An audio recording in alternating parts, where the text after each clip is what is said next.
Hey, hi, Dan Thompson here, and I say, if life is a sandwich, first you have to make the bread. This is part of my everyday spirituality, by which I mean it's how I look at life, looking for connections to things, and looking to rediscover traditions. I grew up with my bohemian grandmother. I've got her rolling pin right here that she brought over on the boat with her 120 years ago. She baked every day to feed her family, and so I feel a deep connection to baking. Now, when it comes to bread, there's really just 4 ingredients.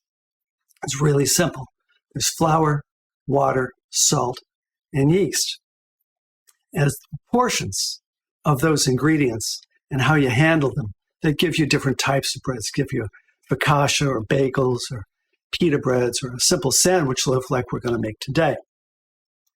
Now, it's the proportions that matter, and I'm going to use 63% water, 2% salt. If you use more water, it takes special handling or the bread collapses in on itself, and less water gives you a really dense loaf.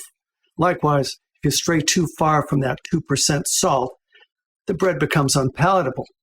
And like in life, it's the proportions of things that can make life sweet and interesting or unpalatable.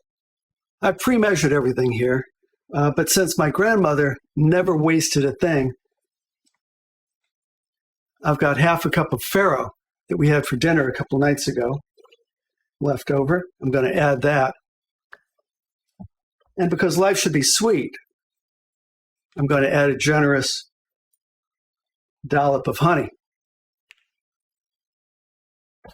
Now I've got all that together, and then I'm going to add the water. Again, pre-measured. I'm going to take all that and stir it up just a little bit. Again, just to mix it so everything's put together.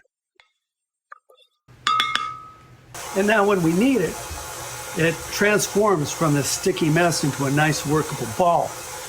And I'm reminded of how when I start working on a piece of music, it usually starts off pretty slack and formless, but the more I work with it, the better it becomes. So we're going to wait 6 minutes here.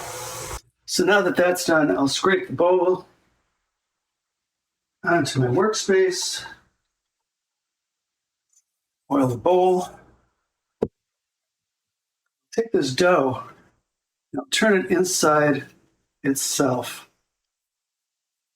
That, which is something my grandmother did. Now, I don't know if it helps or not. I just take it on faith. I'm going to let that rise for an hour. So now I'm going to release the bread. I'm going to fold it over once. Beautiful. I'm going to put it in this greased pan, just like that. Then I'm going to let it proof for another 30 minutes. I'll bake it for 30 minutes at 350. These are simple steps that I've repeated hundreds of times over many years that are like a meditation for me. It brings me to a flow state where time evaporates. At the end of it, I've got a beautiful, delicious loaf of bread that I can feed to my family, just like my grandmother fed hers with her baking. Let's see what it looks like. Ooh, nice.